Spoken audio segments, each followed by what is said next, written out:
A graça e a paz, amados irmãos, louvado seja o nome do Senhor por tudo. Nós vamos começar mais uma palavra aos casais hoje, sob o tema Desfrutando das bênçãos com sabedoria. O Senhor nos abençoa com tantas bênçãos e, dentre as muitas bênçãos, a família é uma das maiores porque a própria salvação deve ser ainda considerada uma bênção maior, o conhecimento de Deus. Então, vamos orar e começar o nosso estudo ou palavra aos casais. Vamos orar ao Senhor. Senhor Deus amado, muito obrigado por tua graça e misericórdia, por tudo que o Senhor tem feito, pelo teu amor, pela tua bondade, pela tua misericórdia, por tudo mesmo, Senhor, porque tu és bom. Colocamos nas tuas mãos as famílias, rogando as tuas bênçãos sobre cada família do teu povo, para que desfrutem com sabedoria da bênção que é a família e de tudo que o Senhor também concede às famílias. Receba a nossa oração, dirige-nos, é o que nós te pedimos em nome do Senhor Jesus. Amém, sim. Amém. Pois bem, desfrutando das bênçãos com sabedoria. De fato, lembrem-se que tudo que Deus faz é bom. E não poderia ser diferente. Tudo que Deus faz é bom porque Deus é bom.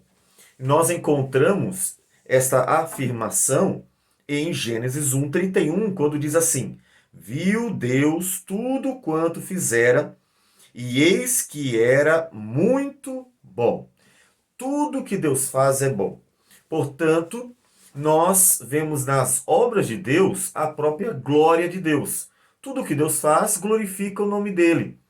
E assim, nós, quando desfrutamos bem daquilo que Deus faz, nós estamos glorificando o nome dele também.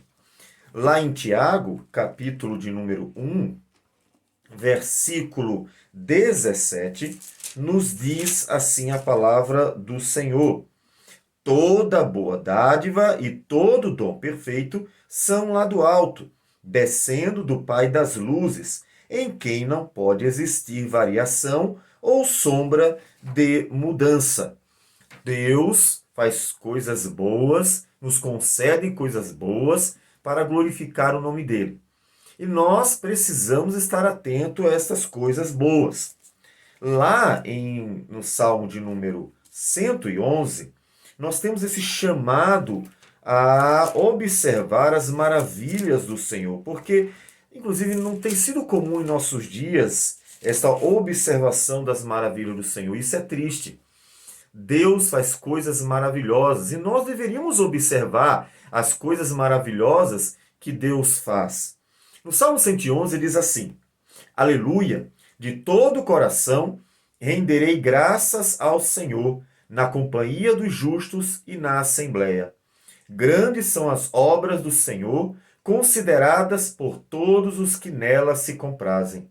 Em suas obras há glória e majestade, e a sua justiça permanece para sempre. Ele fez memoráveis as suas maravilhas. Benigno e misericordioso é o Senhor. Dá sustento aos que o temem. Lembrar-se-á sempre da sua aliança. Manifesta ao seu povo o poder das suas obras, dando-lhe a herança das nações. As obras de suas mãos são verdade e justiça. Fiéis todos os seus preceitos. Estáveis são eles para todo sempre, instituídos com fidelidade e retidão. Enviou ao seu povo a redenção, estabeleceu para sempre a sua aliança. Santo e tremendo é o seu nome. O temor do Senhor é o princípio da sabedoria. Revelam prudência todos os que o praticam. O seu louvor permanece para sempre. Grandes são as obras do Senhor e elas devem ser consideradas por todos aqueles que amam a Deus, por todos aqueles que têm prazer em Deus. Portanto, o nosso ponto de partida é lembrar que as obras de Deus são maravilhosas, para que nós tenhamos atenção a isso. E eu pergunto para você, como você está desfrutando das obras de Deus? Às vezes a gente ignora as maravilhas que Deus está fazendo. E o povo de Deus precisa tanto refletir nas obras de Deus, nas maravilhas que Deus faz, refletir naquilo que Deus está operando e também naquilo que Deus realizou no passado, construiu e nos deu, que é a criação como um todo. Como nós falamos no Salmo 111, versículo 2. Deveríamos comer com alegria, deveríamos desfrutar da criação com alegria, deveríamos desfrutar de todas as bênçãos de Deus com alegria. Só que hoje estamos tão atentos às coisas materiais criadas pelos homens, como o celular, por exemplo, que apreciamos a tecnologia, apreciamos a beleza de um carro, de um prédio, mas não apreciamos as obras de Deus, não apreciamos aquilo que Deus fez para a sua glória e que é muito bom. E muito melhor até do que as obras que os homens fazem, que os homens realizam, aquilo que ele constrói. Portanto, devemos contemplar e nos alegrar naquilo que Deus faz, mas também devemos, como povo de Deus, saber usufruir daquilo que Deus deu para glorificar o próprio nome dele. Lá em Filipenses, capítulo 4, versículos 10 a 13, o apóstolo Paulo diz que aprendeu a estar contente com tudo. Então, significa que ele sabia desfrutar de tudo. Ele diz, olha, eu sei me alegrar quando há um banquete, mas também sei estar tranquilo, calmo, confiante e me alegrar em Deus quando não há um banquete. A vida não está tão rica ou farta das bênçãos materiais, daquilo que se pode desfrutar dessa vida. Ele sabia desfrutar de todos os momentos. E nós temos que saber desfrutar daquilo que Deus dá. Inclusive, é um hábito muito comum entre as pessoas que é olhar sempre para aquilo que elas não têm. Tem um ditado que diz assim: a grama do vizinho é sempre mais verde. Isso significa que os homens não sabem desfrutar daquilo que Deus dá. Você sabe? Você já observou o que Deus te deu? Já observou o que Deus deu para você no que diz respeito àquilo que tem em casa, no que diz respeito ao que você pode apreciar, no que diz respeito até à própria saúde, no que diz respeito a tudo que você pode, em alguma medida, não importa qual seja, mas pode usufruir, pode desfrutar, porque Deus concedeu a você, ou você está observando apenas aquilo que você não tem. Ah, eu queria ter isso, eu queria ter aquilo, eu queria ter aquilo outro. Ah, eu não tenho isso, eu não tenho aquilo, eu não tenho aquilo outro. Ah, eu não sou assim, eu não sou assado, e assim vai. Ou seja, você tem observado mais o que você tem recebido de Deus, ou você tem observado mais aquilo que você de alguma maneira não recebeu? Bom, eu não vou dizer a você a razão por que você não recebeu. Não sei. E é possível que até não saibamos nunca, porque Deus quis dar a um de um jeito e a outro de outro jeito. Mas uma coisa a gente pode dizer, que Deus administra tudo para a sua glória e quer que o povo dele aprenda a estar contente com tudo. Lá em Coríntios, Paulo, quando fala do espinho da carne, e Deus diz a ele que a graça dele bastava, Paulo diz assim, então tá bom, estou contente, porque o Senhor manifestará o seu poder na minha fraqueza. Esse estar contente com tudo significa também saber desfrutar de tudo. Não é apenas dizer assim, só tem pão na mesa. Então, tudo bem, tudo bem, tudo bem. Mas não desfrutar, não saborear aquele pão com alegria, como saborearia se tivesse ali uma lasanha, tivesse ali um delicioso bolo, um outro alimento que você gosta bastante. Não é apenas dizer, tudo bem, agradeço pelo pão que eu tenho. É desfrutar do que você tem com sabedoria. Essa é a questão. A questão é saber usufruir de tudo com sabedoria, para que na sabedoria você glorifique a Deus. E você, sabendo valorizar o que você recebe, você mesmo se alegra em Deus com aquilo que você recebe. O nosso ponto, é claro, é a família. Mas vamos dar alguns exemplos. O dia de descanso. Lá em Marcos 2, 27 e 28, a palavra do Senhor nos diz que o sábado foi feito para o homem, por causa do homem, e não o contrário. Isso significa que o homem deve saber desfrutar do dia de descanso com sabedoria. Não significa que ele não é um mandamento, não é isso. Ah, tá vendo? Olha, foi feito por causa do homem. Então, nós não devemos olhar para o dia de descanso como mandamento. Não, não é isso. A questão é, foi feito por causa do homem como uma bênção para o homem. E mesmo sendo um mandamento, como os outros mandamentos, que se encontram em Êxodo 20, ele deve ser desfrutado com sabedoria. Ele deve ser desfrutado glorificando a Deus, se alegrando em Deus, descansando na presença de Deus, desfrutando da família para a glória de Deus. Esse é um exemplo. A comunhão dos santos. Você sabe aproveitar bem o que Deus deu a você, que é a comunhão do corpo de Cristo? Deus deu a você uma igreja. Deus deu a você um povo para você amar e por ele ser amado. Para você abençoar e por ele ser abençoado. Para você edificar e por ele ser edificado. Para você consolar e por ele ser consolado. É a família de Deus. Você tem desfrutado? Nós encontramos em Atos 2, 42 a 47, o povo de Deus vivendo em família, como o corpo de Cristo, a comunhão dos santos, na qual também perseveravam, e desfrutando bem. E desfrutar bem da comunhão dos santos é glorificar a Deus e dizendo: Senhor, obrigado, porque eu não estou sozinho, eu não estou solitário, eu não estou no deserto, eu estou vivendo em família, na família de Deus. E mesmo que seja um jovem que esteja pensando na família de carne, né, de sangue, e esteja sozinho no meio da igreja, ele dirá: estou numa família, eu tenho pessoas para amar e por elas ser amado. Então, as bênçãos de Deus devem ser desfrutadas com sabedoria, porque isso tanto será bom para nós, como principalmente agradará a Deus por ver que você está sempre satisfeito com o que Deus dá e até sabe desfrutar. Vamos pensar numa criança que recebe um presente que você deu com muito amor e carinho, porque entendeu que aquele presente realmente seria muito bom para ela. Mas ela pega o presente e olha, agradece, mesmo que ela agradeça, mas ela coloca de canto e nunca mais usufrui, nunca mais não brinca, não curte. Você até vai ficar satisfeito porque ela agradeceu, ou seja, ela foi educada, ela soube ali reconhecer, pelo menos com cortesia, né, o presente recebido. Mas se você todos os dias olhar para o presente e ver que ele está no cantinho e nunca foi mexido, e não soube ser desfrutado, você vai ficar meio triste.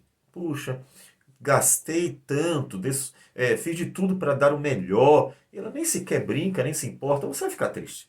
Vamos pensar nessa analogia. Deus deu a você várias bênçãos. Você está desfrutando delas? Está sabendo usufruir do que Deus deu a você? Vamos pensar naqueles talentos lá. Os talentos de Mateus 25, lembra? Em que Deus dá para um número de talentos, para outro número de talentos, que era o peso em ouro, para que eles usufruíssem e negociassem e também, então, dessem frutos para o seu Senhor. Nesses talentos, duas questões devem ser pensadas. Primeiro, desenvolver o que Deus dá para a glória dele, mas também desfrutar sabiamente do que Deus dá para a glória dele. Então, nós precisamos saber usufruir com sabedoria das bênçãos de Deus. Um outro exemplo que eu gostaria de dar é a Bíblia e a oração. Você já tem nas suas mãos a Bíblia e a oração. São realidades. Deus deu a você a palavra dele. Ele fala com você por meio da palavra dele. Você está sabendo desfrutar com sabedoria dessa bênção que é a palavra dele. Você tem sabido desfrutar de forma que seja abençoado e por ela edificado para ser bênção para outras pessoas. E a oração? Quando você está triste, quando você está alegre, quando você tem que agradecer, na verdade temos tudo para agradecer. E quando você também tem algo para pedir, você tem colocado sua vida diante do Senhor em oração? Observe que esses são apenas alguns exemplos para mostrar que Deus tem muitas bênçãos dadas a nós e às vezes não sabemos desfrutar dessas bênçãos. Às vezes não damos o devido valor e não usufruímos com sabedoria das bênçãos que Deus deu para nós. E é claro que o nosso foco hoje, ainda que tenhamos dado vários exemplos, o nosso foco está na família. A família é uma bênção do Senhor. E, sendo uma bênção do Senhor, nós também devemos saber desfrutar da família com sabedoria. Vamos para dois textos que comumente nós lemos, porque de fato falam desta bênção que é a família. Salmo 127 e Salmo 128. Vamos fazer então a leitura destes dois salmos. Se o Senhor não edificar a casa, em vão trabalham os que a edificam. Se o Senhor não guardar a cidade, em vão vigia a sentinela. Inútil vos será levantar de madrugada, repousar tarde, comer o pão que penosamente granjeastes. Aos seus amados, ele o dá enquanto dormem. Herança do Senhor são os filhos, o fruto do ventre, seu galardão. Como flechas na mão do guerreiro, assim os filhos da mocidade. Feliz o homem que enche deles a sua aljava. Não será envergonhado quando pleitear com os inimigos à porta. Bem-aventurado aquele que teme ao Senhor e anda nos seus caminhos.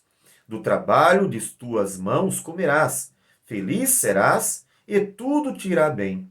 Tua esposa no interior de tua casa será como a videira frutífera, teus filhos como rebentos da oliveira à roda da tua mesa. Eis como será abençoado o homem que teme ao Senhor. O Senhor te abençoe desde Sião, para que vejas a prosperidade de Jerusalém durante os dias de tua vida. Vejas os filhos de teus filhos, paz sobre Israel. Família é bênção. Observe que ele fala dos filhos como bênção, fala que o homem é bem-aventurado em essa relação familiar, que a esposa é uma bênção em sua casa. Família é uma bênção. A família foi estabelecida por Deus para cumprir a vontade de Deus. Ela é uma bênção para que Deus também seja glorificado nela, inclusive na formação de um povo. Gênesis capítulo 1, versículo 28, quando Deus fez o homem e a mulher, ele dá a seguinte ordem para eles. E Deus os abençoou e lhes disse: sede fecundos, multiplicai-vos. Ou seja, Deus queria que eles tivessem filhos. E isso mostra que a família cresceria.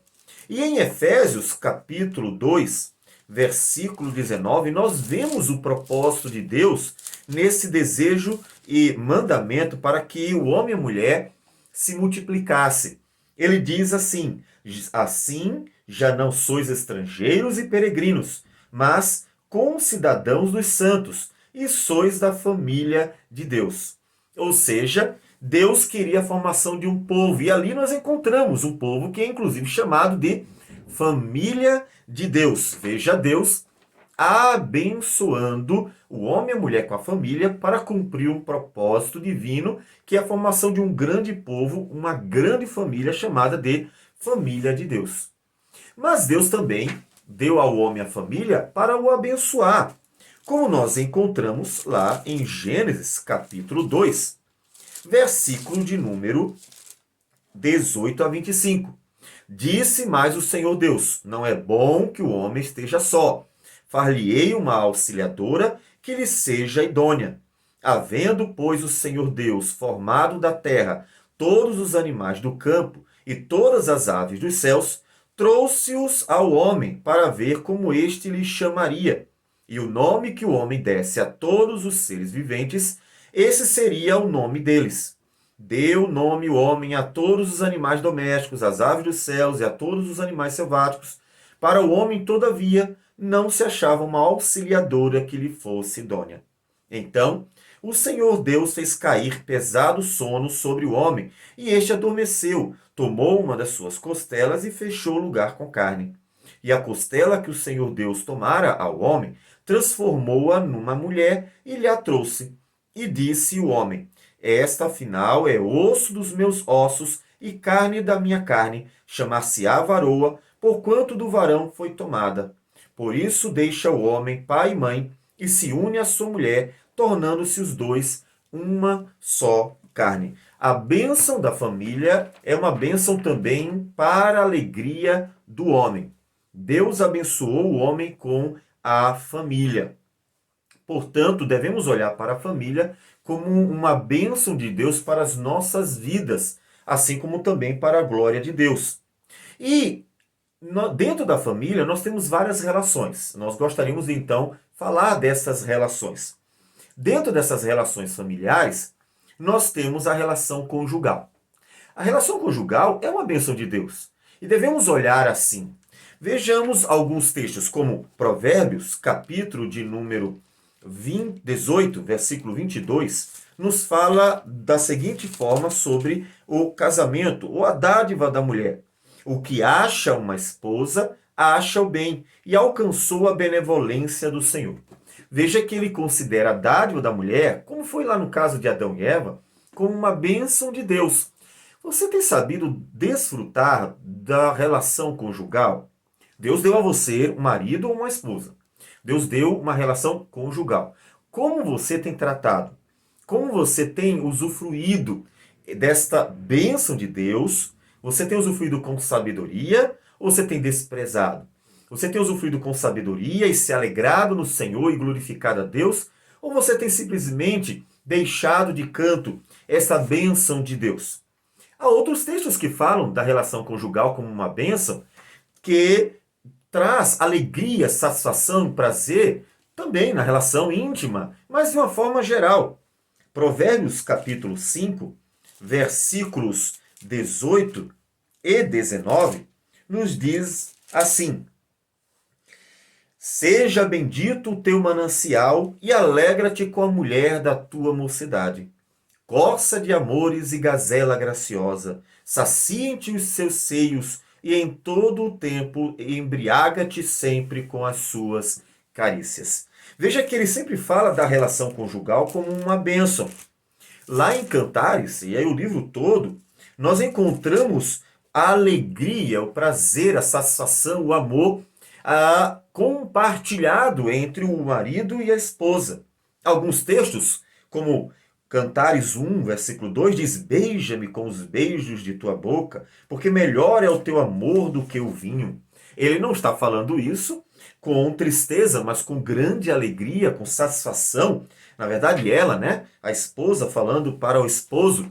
Veja que a relação conjugal é considerada uma bênção ali para eles. Capítulo 2, versículo 3 a 6, nos diz: Qual a macieira entre as árvores do bosque, tal é o meu amado entre os jovens. Desejo muito a sua sombra, e debaixo dela me assento. E o seu fruto é doce ao meu paladar. Leva-me à sala do banquete, e o seu estandarte sobre mim é o amor. Sustentai-me com passas, confortai-me com maçãs, pois desfaleço de amor. A sua mão esquerda que esteja debaixo da minha cabeça, e a direita me abrace. Observe, então, que a relação conjugal é para eles, aqui outra vez a esposa, uma relação de grande satisfação e alegria. É uma bênção. E eles estavam desfrutando com muito prazer dessa bênção.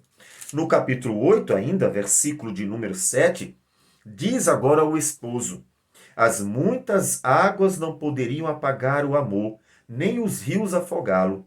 Ainda que alguém desse todos os bens da sua casa pelo amor, seria de todo desprezado. Ele não estaria considerando uma coisa ruim, o amor estaria considerando algo que não tem tanto valor se estivesse desprezando mesmo por todos os bens. Como vi uma vez no Facebook, um dos jovens comparando o casamento a uma prisão, naquelas brincadeirinhas que se faz em relação ao casamento, porque o casamento, conforme essa ideia popular do mundo, ele prende o homem e impossibilita ele de fazer coisas prazerosas. E a prisão, o homem obviamente está preso, não poderá fazer coisas prazerosas, porque ele está ali aprisionado, impedido. Essas brincadeirinhas de mau gosto, elas falam do casamento como algo que não foi feito para nosso bem.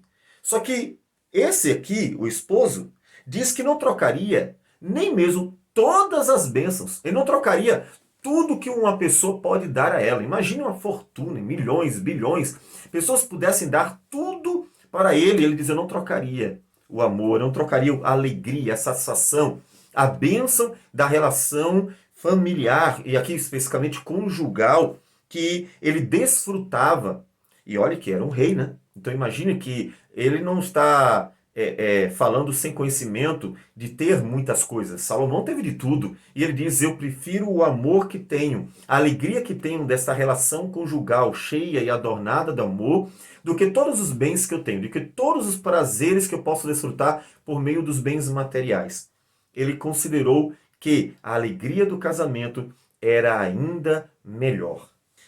Então, para Salomão, a relação conjugal é uma bênção. E para você, a relação conjugal é uma bênção? Veja que algumas coisas nós gostaríamos de pontuar aqui na bênção que é a relação conjugal. Primeiro, ter alguém para compartilhar tudo. Já pensou na bênção que é ter alguém para compartilhar tudo? Você tem feito bom uso disso e tem, inclusive, sido uma bênção para que o outro faça bom uso disso? Dentro da relação conjugal, você pode conversar, pode contar as suas alegrias e tristezas, você pode dialogar sobre tudo aquilo que você deseja, sobre sonhos e planos. Você pode compartilhar os sonhos e os planos que você tem para a sua vida e, obviamente, dentro dessa relação familiar, para essa vida familiar. Você pode compartilhar também até as lutas. Uma pessoa que não tem com quem compartilhar as suas lutas, ela está prejudicada, porque ela está solitária e não tem quem o ajude defendendo, protegendo. Lá em Eclesiastes, capítulo 4, versículo 9 a 12, diz assim: melhor é serem dois do que um, porque tem melhor paga do seu trabalho. Porque se caírem, um levanta o companheiro. Ai, porém, do que estiver só, pois caindo não haverá quem o levante. Também, se dois dormirem juntos, eles se aquentarão, mas um só, como se aquentará? Se alguém quiser prevalecer contra um, os dois lhe resistirão. O cordão de 3 dobras não se rebenta com facilidade. Então observe que dentro dessa relação conjugal, se pode compartilhar tanto coisas boas como ruins. Isso significa tanto compartilhar alegrias, o prazer de compartilhar alegrias, como aquela criança, sabe, que vem correndo para os pais contar: olha o que eu fiz, olha o que eu fiz, olha a mamãe, olha o papai. Ela fez um desenho, ela conseguiu andar de bicicleta, ela fez alguma coisa que para ela é muito importante naquele momento, por mais simples que seja aos olhos dos pais, e ela compartilha com satisfação. Agora imagine ela não ter com quem compartilhar aquilo que ela fez. Ela não ter com quem falar nada. Isso para ela seria tristeza. Olhar para um lado, olhar para o outro e não ver ninguém para contar os seus feitos.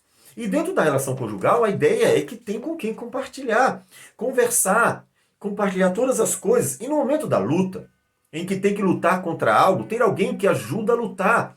Pensar em duas pessoas lutando contra um inimigo em comum.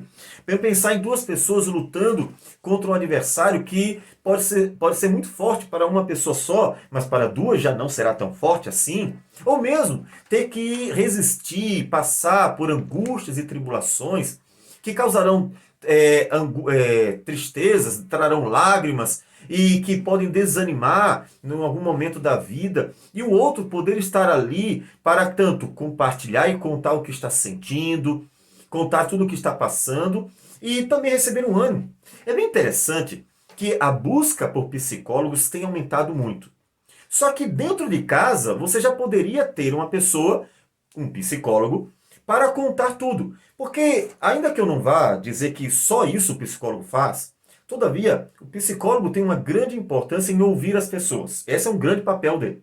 Só que poderíamos ter em casa, né? Poderíamos ter um cônjuge, ou como nós veremos, pais e filhos, para ouvir a gente, para contar aquilo que se está passando com a pessoa e ter alguém que ouça com atenção, dê ouvidos e até, na sabedoria do Senhor, por meio da palavra de Deus, aconselhar bem, como também os psicólogos procuram fazer. E claro, me referindo a psicólogos cristãos que podem dar bons conselhos. Outros a gente sabe que teremos alguns problemas, principalmente por causa da questão da crença, da fé. Então veja que dentro de casa podemos ter pessoas, e aí na relação conjugal, para compartilhar a vida. Isso é importante.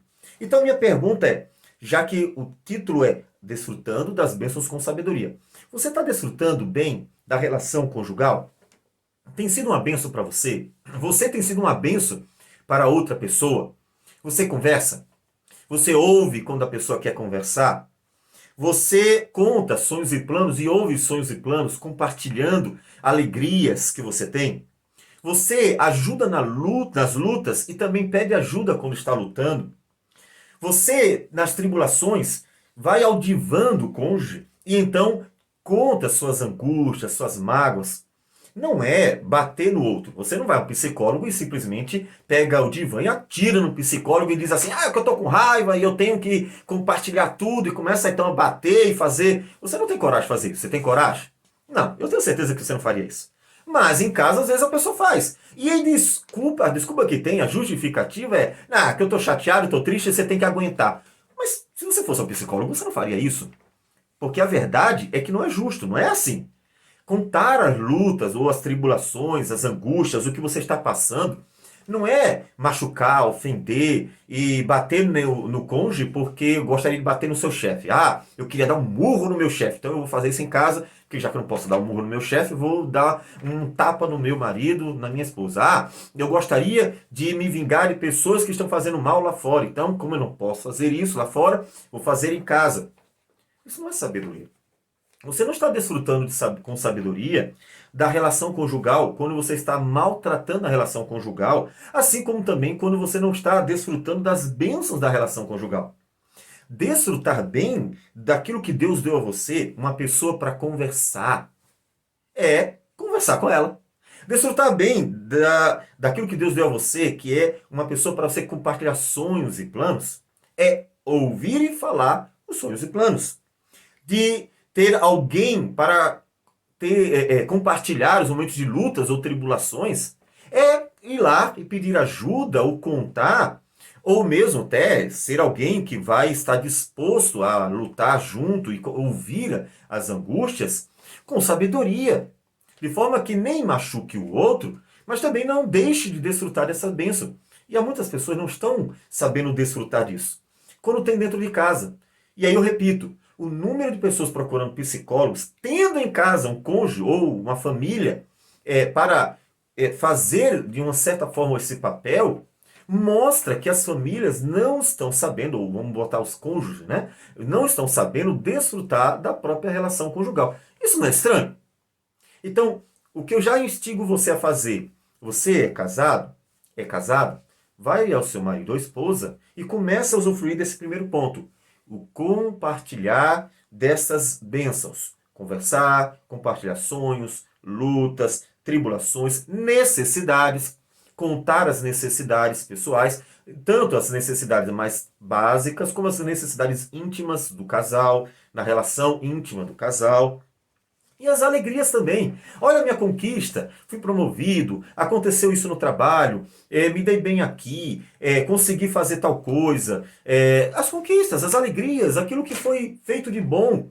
Que lá no trabalho você compartilha e que chega em casa e às vezes não compartilha, não divide. Então, é uma bênção. Só que a gente tem que saber desfrutar com sabedoria. Porque elas estão ao nosso alcance e às vezes a gente termina não desfrutando. Ou não indo atrás para desfrutar, ou mesmo não se colocando à disposição para que o outro desfrute e assim haja uma mutualidade. Desfrute com sabedoria. Mas a bênção, que é a relação conjugal, também é uma bênção para a prática das virtudes. Você já pensou como a relação conjugal e a família como um todo é uma maravilhosa oficina, um laboratório para nós desenvolvermos as virtudes, como, por exemplo, o amor? Como nós desenvolvemos o amor? Amando. Tem que ter alguém, obviamente. Deus é amor, porque Deus é Pai, Filho e Espírito Santo. Se não houvesse a Trindade, como é que Deus poderia dizer que ele é amor se não houvesse uma relação? Aí nós teríamos que dizer que Deus só se tornou amor quando criou as suas criaturas para se relacionar com elas. Mas uma vez que Deus é Pai, Filho e Espírito Santo, um, ainda que em três pessoas, ele é amor eternamente, porque ele eternamente se relaciona dentro da Trindade. Então, o relacionamento conjugal é uma bênção para o desenvolvimento de virtudes como o amor. Você aprender a amar quando o outro te aborrece, na chatice, quando o outro erra, porque nada disso vai ser incomum. O fato de nós sermos pecadores fará com que, inevitavelmente, nós presenciemos constantes erros cometidos por um pelo outro. E, obviamente, a gente verá nossos próprios erros. E, portanto, virtudes como amor serão desenvolvidas se nós soubermos aproveitar com sabedoria. Aproveitar com sabedoria a relação. Olha, aqui eu posso desenvolver as virtudes como amor, aprendendo a amar quando sou contrariado. E em vez de, então, eu achar que é o fim da picada, me aborrecer completamente, maltratar, coisas dessa natureza tão comuns, eu posso ver que ali eu estou tendo uma oportunidade. A oportunidade de desenvolver em mim mesmo o amor diante das adversidades. A paciência, né? Quando alguém faz o que você não gosta, então ela vai desafiando a sua paciência. E naquele momento que a vontade de estourar, de revidar, então você precisa pensar, não, é exatamente nesse momento que eu posso desenvolver a paciência, respirar fundo, e então fazer aquilo que Deus quer que eu faça. E que Ele faz comigo, né? Porque Deus tolera você todos os dias. E não pense que é fácil, não. No sentido de que você é uma pessoa boazinha. Deus todo dia tem que tolerar as tuas muitas presepadas, as tuas muitas coisas ruins e erradas, até o desprezo para com Ele, porque muitas vezes você vive como se Ele não existisse, né? E Ele tem paciência. E olha para você como pai, olha para o seu filho com paciência, esperando que você lembre que ele existe no dia seguinte. Então, é para nós uma oficina a relação conjugal e a família para o desenvolvimento de todas essas coisas. A bondade, o agir com bondade, mesmo quando não é tratado com bondade, e desenvolver essa bondade que não depende do outro, ou seja, não é uma relação utilitarista, mas uma relação verdadeiramente de dádiva, né? Mais bem-aventurado é dar do que receber. Né? A mansidão, junto ali com a paciência, em que vai saber lidar com aqueles momentos ruins da vida, vai saber lidar com aqueles momentos difíceis. A honestidade, a forma como vai lidar com o outro, vai tratar, e assim vai. A confiança. Nós temos um sério problema com o cristianismo nos nossos dias. Dentre os muitos, né? E um dos problemas é a confiança. O cristão, ele mostra que confia em Deus quando tudo está bem. E ele mostra que ama Deus, que confia, que está bem, está firme. Às vezes vai até mostrar uma certa estabilidade na relação com a igreja. Mas quando as coisas não vão ou não andam como gostaria, ou como poderia, quando as coisas são feitas de forma que vai desagradando, ou quando o chão, né, parece que saiu, quando já não tem mais aquilo no qual se confiava, aquilo que desfrutava, o sustento, quando aparecem os problemas, e quando a vida não está bem, portanto, de uma forma geral, o cristão ele se sente abalado. Esse é um ponto que, é claro, não é só para os dias de hoje, é um ponto que todas as gerações elas vivenciaram. Mas como o nosso mundo é materialista, extremamente materialista, o problema ele aumentou. As pessoas elas acreditam no que vem. Portanto, dentro da família nós podemos desenvolver a confiança. A confiança que devemos ter inclusive com o próprio Deus. Então não considere ruim ver que dentro da relação conjugal são diferentes e até pensam de forma oposta. Um gosta de uma coisa branco e o outro gosta de preto. Então, coisas que são, entre aspas, opostas e que então parece que isso torna ruim a relação.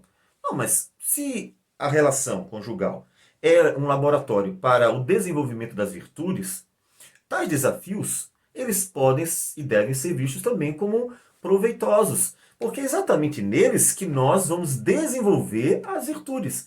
Como é que vamos desenvolver as virtudes se não formos desafiados em momento algum? Como foi que Jesus mostrou a sua fidelidade a Deus antes de começar o ministério? Foi indo para o deserto para ser tentado por Satanás, lá em Mateus 4. Então, foi ali que Jesus foi desafiado. E foi no desafio que Jesus mostrou o seu conhecimento da palavra, sua fidelidade a Deus, seu amor a Deus. Do mesmo jeito, os desafios da vida é que nos oportunizam o desenvolvimento das virtudes. Portanto, dentro da família há essa oportunidade. Eu não quero, claro, comparar o cônjuge com Satanás, não, tá? Todavia, nós devemos ver as lutas e as dificuldades como desafios que devem ser considerados proveitosos também. É claro que aborrece, chateia uma série de questões dentro da relação, porque o outro fez exatamente o oposto que a gente gostaria. Isso pode chatear em certos momentos. Mas se você estiver sempre em mente com a ideia de que, primeiro, a família é uma bênção. Segundo, eu tenho que desfrutar dessa bênção que vem da parte de Deus com sabedoria. Terceiro, que esses momentos difíceis são oportunidades para desenvolvermos também as virtudes. E se eu tenho então tudo isso na mente, eu vou reagir de uma forma melhor. É ter mais paciência e agir com mais mansidão e outras questões mais como nós já falamos. Além disso, a relação conjugal também é uma benção, porque nós passamos a ter alguém para nos ajudar a lutar contra as próprias tentações. Sozinho, e a gente tem conversado com vários jovens sobre essa questão da pornografia, a questão das tentações do mundo envolvendo a sensualidade, jovens sofrem por isso. Por quê? Porque o mundo está investindo pesado na questão das tentações.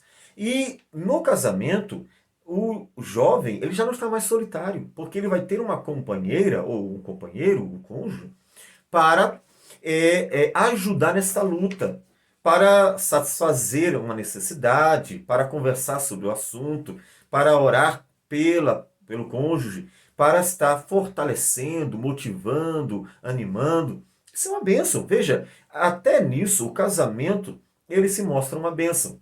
Ou seja, se antes da queda o casamento ele era uma bênção em geral, e isso aqui poderia não entrar nos itens das bênçãos do casamento, ainda que quando Eva precisou lutar contra Satanás, deveria ter encontrado Adão como um protetor que a ajudaria naquela luta, mais ainda, após a queda, o casamento se mostrou uma grande bênção de Deus na luta contra Satanás. Se antes apareceu ali um momento em que o casamento seria uma bênção para a Eva e para o próprio Adão, mais ainda depois da queda, o casamento se mostra essa bênção. Então, usufrua disso. Você está usufruindo? Às vezes os cônjuges não usufruem dessas bênçãos, as bênçãos que Deus deu para a relação, na relação conjugal. Como já falamos, no compartilhar, no desenvolver as virtudes e também nas lutas contra as tentações. Seja aquela pessoa que quer usufruir dessas bênçãos e peça a Deus sabedoria para usufruir, e também seja aquela pessoa que deixa o outro usufruir. Porque às vezes a pessoa não usufrui do que tem e fica reclamando que não tem, e às vezes aquela pessoa não deixa o outro usufruir. Em vez de estar dando ao outro o prazer, a alegria, a satisfação de desfrutar da bênção, do compartilhar, do desenvolver as virtudes e na luta contra as tentações, vai bloqueando o outro e nem usufrui nem deixa o outro usufruir. Aí sim, vai trazer uma série de problemas, porque a família ou a relação conjugal, que era para ser uma bênção, passa a se tornar algo completamente infrutífero. Nem glorifica a Deus e nem é alegria para a relação conjugal. Então, usufrua. Não fica olhando para o que não tem. Olhe para o que você tem e usufrua. Usufrua da bênção. E seja uma bênção. Ou seja, Deus nos deu bênçãos. Não foi coisas ruins. Não considere o casamento como uma coisa ruim, ou a família como uma coisa ruim. São bênçãos. Ter filho é bênção. É claro que tudo isso também traz responsabilidade, desafios. Porque a relação, toda a relação humana tem desafios. Eu creio que você tem desafios no trabalho, na relação com os seus colegas de trabalho. Todas as relações, até dentro da igreja, que é composta de pessoas que afirmam crer no Senhor Jesus e que querem viver para Jesus, há uma série de desafios, porque somos pecadores. Mas é dentro dela que nós desenvolvemos também as virtudes, uma bênção que é viver em comunhão com a igreja do Senhor Jesus. Então vamos avançando. Ter um marido é uma bênção divina. Já pensou nisso? Vamos pensar quais são as bênçãos de ter um marido. A bênção de ter uma direção. Alguém que vai dirigir você, que vai conduzir você, que vai ajudar você no seu caminhar, tendo em vista que o marido foi posto como cabeça. Primeiro Deus fez o homem, depois Deus fez a mulher. Vai dirigir a sua vida. Então você vai poder ter alguém para ajudar você a caminhar no Senhor. Isso é uma bênção. Para pastorear você, já pensou? Em vez de você achar que ter marido é um saco, porque o marido tem defeitos assim, assim, assim, olhe para o lado positivo, que você poderia desfrutar e poderia motivar o marido, dizendo, marido, me pastoreie, dirija a minha vida. E é claro, para isso, peça a Deus sabedoria, leia mais a Bíblia, me ajude, porque eu quero ser pastoreada, eu quero ser dirigida. Então ajude e motive o seu marido para que ajude você a ter essa direção. Será aquela pessoa que muito mais do que apenas ouvir, como um psicólogo, como nós falamos, estará dirigindo sua vida na palavra todos os dias. Essa é a ideia. Então, olhe para o ter marido como uma bênção. Inclusive na proteção, a mulher é a parte mais frágil, o homem é muito mais forte. Portanto, a proteção também, o homem, se vem uma ameaça, ele pode falar grosso. E, se necessário, até dar uns tapas no indivíduo que estiver ameaçando. Ou seja, ele é aquele que pode proteger. Então, isso é uma bênção. Talvez as mulheres hoje não deem valor ao homem, uma das razões, seja porque não vivemos uma cultura da guerra como vivíamos, ainda que nós tenhamos visto uma série de hostilidades no mundo. Quem vai ver o grande valor do homem nesses momentos difíceis serão aquelas mulheres que vivem em sociedades em que a perseguição acontece, em que pessoas vão lá e entram na casa alheia, e assim o homem, então, ele pode defender. É claro que no nosso país também encontramos criminosos, pessoas que entram para roubar, e o homem pode defender. Infelizmente, o nosso país, tendo em vista os muitos anos em que nós fomos bombardeados com ideias erradas sobre o modo como o cidadão deve viver, fez com que as pessoas se tornassem mais frouxas, né? Os homens se tornassem mais frouxos. E os homens, então, pouco eles conseguem se levantar para defender a própria família, a própria vida. Mas o homem, ele é uma proteção para a mulher. Isso é uma bênção. Já pensou, mulher? Que no momento que você estiver sendo ameaçada, você tem um homem para proteger você. Um homem para prover. Ainda que a mulher trabalhe, o ter um homem que vai trabalhar e lutar para sustentar é uma bênção. A mulher ela pode se desenvolver no mercado de trabalho muito, mas ter alguém que sabe que está ali para sustentar a família era um conforto para a mulher. E as mulheres têm perdido muito isso por quererem uma independência que é uma mera ilusão. Porque elas continuam dependendo do chefe, continuam dependendo de outras pessoas de alguma forma. Porque até os grandes empresários dependem dos clientes, porque se não há cliente, também não há venda, não há negócio. Então, portanto, eles dependem de alguém. De forma que ninguém vive de modo independente. É uma mera ilusão a independência, inclusive nas relações sociais, no que muito mais se falarmos de Deus, né? Do qual dependemos completamente. Então, a provisão, a mulher saber que tem alguém que cuida, que alguém que vai trazer o pão nosso de cada dia pela graça de Deus. Alguém que é uma força, né? Que pode dar força, que pode motivar. Vá, lute, você consegue, você vai prosperar no trabalho, vá fazer assim. Alguém que vai ajudar. E alguém até que vai dar satisfação, prazer.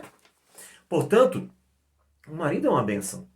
Só que as mulheres não têm sabido dar valor. É claro, o próprio marido não tem sabido se valorizar e viver como um bom marido. E aí eu preciso dizer para um e para o outro, mulher, dê valor ao marido. Marido, se valorize, se colocando como aquele que Deus criou para agir como um homem, como Deus nos ensina na palavra, como o pastor da família, o protetor, aquele que provê aquilo que é necessário, aquele que traz satisfação para a família.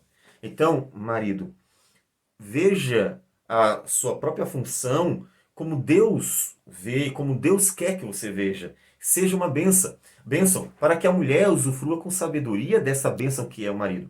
As mulheres podem desfrutar com sabedoria de forma que, por exemplo, em vez de elas estarem combatendo, estarem ajudando.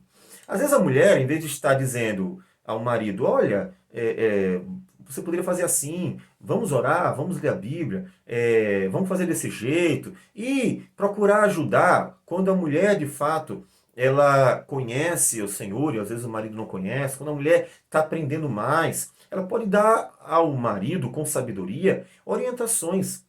E então, pedir a Deus que ajude o marido a desenvolver a sua função de líder, de cabeça.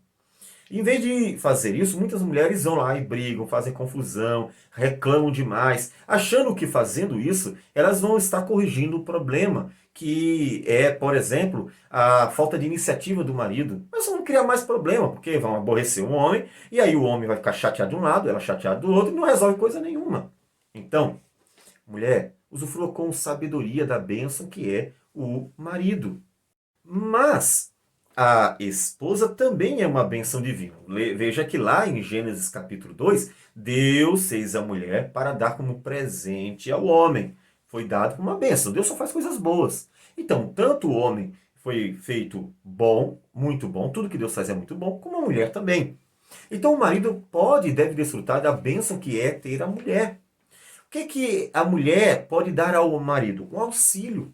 Alguém para auxiliar a cuidar dos filhos, a viver, auxiliar emocionalmente, auxiliar nas lutas em relação à vida. O marido vai trabalhar, volta cansado e tem uma mulher para auxiliar com o descanso, com o ânimo, auxiliar. Alguém que vai cuidar dele. Era para ser assim, é para ser desse jeito. O marido deve olhar para a mulher como uma pessoa que está ali para auxiliá-lo e para cuidar dele. E a mulher deve se ver desse jeito.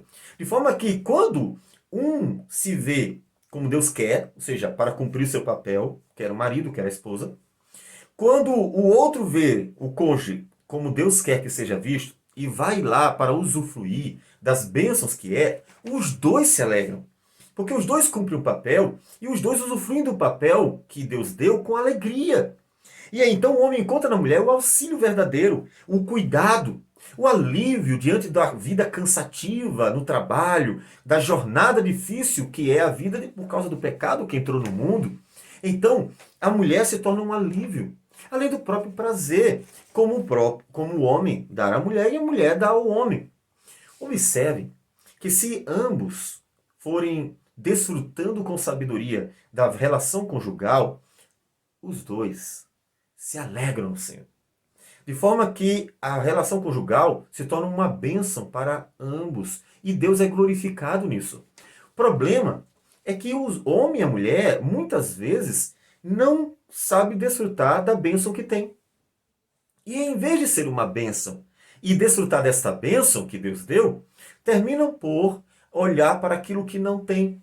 E aquilo que não tem vai angustiando. Ah, eu não tenho isso, ah, eu não tenho aquilo, ah, eu isso, ah, eu aquilo. E então vão amargurando a vida familiar porque não conseguem ver o que tem. O que tem que pode ser desenvolvido, sim. Talvez o seu marido não seja o marido ideal. Talvez sua esposa não seja uma esposa ideal. Todavia, a vida, ela pode ser desenvolvida. Afinal das contas, veja, você nasceu, cresceu e desenvolveu uma série de faculdades. Você foi aprendendo com seus pais a fazer aquilo que é bom, aprendendo a viver. E esse aprendizado ele continua. Quando chegamos aos 18 anos, que supostamente entramos na independência social, nós não simplesmente paramos de aprender. Ah, agora eu já sei de tudo, não preciso mais aprender. Isso é tolice. Porque nós continuamos aprendendo até o fim da vida. Ainda como anciãos, vamos aprender muitas coisas em nossas vidas. Portanto, nessa relação nós podemos aprender muito. Aprender, inclusive, com os nossos próprios erros à luz da palavra. Aprender com os erros do outro à luz da palavra. E sermos agraciados por vermos um desenvolvimento na nossa vida, tanto para servir melhor, quanto para nos alegrarmos mais e melhor na presença de Deus. Bênção de Deus. Então, é uma bênção podermos desfrutar do que Deus deu para a glória dele. Também podemos falar e gostaríamos que ter filhos é uma bênção. As pessoas olham muito para filhos como despesa ou responsabilidade. Ah, filhos, é muito gasto, tem isso, tem aquilo outro, tem aquilo outro. E filhos parece que se limitam, são reduzidos a um cifrão. Não é assim. A Bíblia, na verdade, fala o contrário, que filhos são bênção e que leva a família ao crescimento. Ele não considera os filhos como um prejuízo, uma despesa. Não temos isso na Bíblia, em lugar nenhum. Nós temos o contrário. Talvez alguns digam assim, mas é a cultura da época, o filho era mão de obra e tal, tal, tal. Sim, mas os filhos não deixaram de ser mão de obra, porque os filhos podem trabalhar quando chegarem na idade adequada. Os filhos ajudam em casa. Os filhos, eles são bênção de Deus. Bênção na alegria. É tão bom ter aquela criança fazendo aquelas brincadeiras de criança e você se alegrando e rindo. De vez em quando eu posto aí as traquinagens da Angelina. De vez em quando a gente vai postando as alegrias que nossos filhos dão. A Julinha nos deu tantas alegrias e continua nos dando alegrias. E o Lucas vai nos trazer ainda muitas alegrias, como já está trazendo. Filhos são bênçãos, são alegria para a família. Não considere o filho um peso ou mesmo um gasto. É absurdo isso. Porque o filho é bênção. Enche a sua aljava de flechas, de filhos, de herança do Senhor. Filhos, eles também nos ajudam a desenvolver nossas faculdades. Porque nós precisamos ter muita firmeza com os filhos na hora de corrigir. Precisamos ser firmes para dizer não e é não. Precisamos também ter paciência, porque o filho tira às vezes a gente do sério e nós corremos o risco de corrigir por vingança, por estar com raiva. E nós precisamos desenvolver a paciência, a mansidão, a firmeza com tranquilidade, para corrigir por amor aos filhos e não por raiva. Então observe que na relação com os filhos, nós também vamos aprendendo e desenvolvendo as virtudes. Isso é coisa bem boa, é bênção. Isso vem de Deus. Então não olhe para o seu filho como um capetinha que só atrapalha a tua vida. Filho atrapalha que eu desfrute da vida, que eu curta melhor a vida. Esse é um pensamento imaturo de pessoas que não querem amadurecer, que querem ser eternamente infantis e desfrutar da vida com irresponsabilidade. Ter filhos é alegria também. Você vai desfrutar da vida, das alegrias da vida, só que agora com uma maturidade maior, com uma relação diferente, um contexto diferente. Você vai aos parquinhos com sua família e vai se alegrar desses momentos de forma diferente de quando você não tinha filhos, à praia, ao cinema, a um restaurante. A diferença é que o lazer será agora partilhado no maior número. Também terá os seus momentos a sós com sua esposa, seu esposo, seu cônjuge, então, né? De forma que vai amadurecer a sua vida. Filho não é um atraso de vida ou um tira-prazer. Filho é alegria, é bênção, é uma bênção divina e que ajuda você a amadurecer, inclusive, a sua vida. A gente amadurece muito quando tem filhos, porque a gente precisa agir como pais. Quer o homem, quer a mulher. Também são para nós mais amizade. Porque se o cônjuge já tem o prazer da relação amiga, onde deveria ser o cônjuge o melhor amigo do outro, os filhos também passam a ser mais amigos que nós ganhamos. E podemos conversar com eles, podemos ouvir e falar e desenvolver a relação fraterna dentro da relação familiar. De forma que também nisso os filhos são bênção. Então, em vez de você estar olhando para o seu filho pensando naquilo que você gosta de fazer. Eu gostaria de ir ao cinema, mas tenho filhos, não posso ir. Quem disse? Vá. Mas ele é muito pequeno, não posso ir agora. Tudo bem. Olhe para o que tem. Olhe para o que tem. E então curta. Senta com seu filho e vai brincar um pouquinho com o seu cônjuge, com a sua esposa ou esposo. Vai brincar um pouquinho. Vai assistir em casa. Não vai no cinema, vai assistir em casa. Faz uma pipoquinha. Vai ao parquinho. Em vez de olhar para o que não tem, amadureça e olha para o que tem. E aprenda a desfrutar daquilo que Deus deu a você. Isso é bênção. Isso traz também alegria para nós quando nós sabemos desfrutar. Quando nós não sabemos desfrutar daquilo que Deus nos dá, ficamos apenas alimentando angústias e amarguras. E então nem glorificamos a Deus e nem vivemos a vida como deveríamos viver. Uma boa vida, nos alegrando no Senhor. E eu quero, claro, dizer que para os filhos, que ter pais também é uma bênção. Porque os pais vão pastoreá-los, os pais serão proteção, provisão, cuidado, direção, amigos também, né, a amizade, e estarão ensinando aos filhos. Portanto, Nós recebemos de Deus uma grande bênção que é a família. O problema é que o ser humano não sabe valorizar o que tem. Acha mais importante um carro do que a família, mais importante o ter do que viver a vida que Deus deu para nós. Então, o que eu quero desafiar você é valorizar e pedir a Deus sabedoria para desfrutar do que você já tem. Você já tem.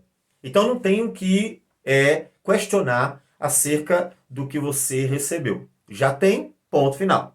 A questão é como você usufrui do que tem. Se você não tem, então, obviamente, peça a Deus sabedoria para que quando você vier a receber o marido ou a esposa, você então saiba desfrutar com sabedoria. Ou os filhos, para que você desfrute com sabedoria. Mas se você já tem, o que você precisa agora é saber usufruir. Então peça a Deus sabedoria para lidar com o que tem. Para não olhar para o que não tem. E então, saber aproveitar cada momento e cada bênção, quer o cônjuge, quer os filhos, que você já recebeu. Assim você vai se alegrar muito mais com o que você tem. E você vai glorificar a Deus verdadeiramente com o que recebeu. Portanto, aproveite o que tem com sabedoria. Com certeza trará muitas alegrias, se você souber usufruir. E até os desafios trará para você grandes bênçãos, porque ajudará você a amadurecer e a aperfeiçoar virtudes para o louvor da glória do Senhor. A família é uma bênção. Até quando ela nos traz trabalho, porque ela nos ajuda a viver para a glória de Deus, a viver para a glória do Senhor em todas as circunstâncias da vida. Vamos orar ao Senhor. Senhor Deus amado, muito obrigado por tudo. Obrigado pela família, com todos os desafios que ela nos traz. Ajude-nos a viver para a tua glória, a ter paciência, a desenvolver o amor, a desfrutar das bênçãos do Senhor com alegria, para que glorifiquemos o teu nome com sabedoria. Que o Senhor abençoe tua igreja para que as famílias sejam uma bênção e elas possam crescer no Senhor. Receba a nossa oração e abençoe-nos em nome de Jesus. Amém, Senhor. Que Deus abençoe a todos.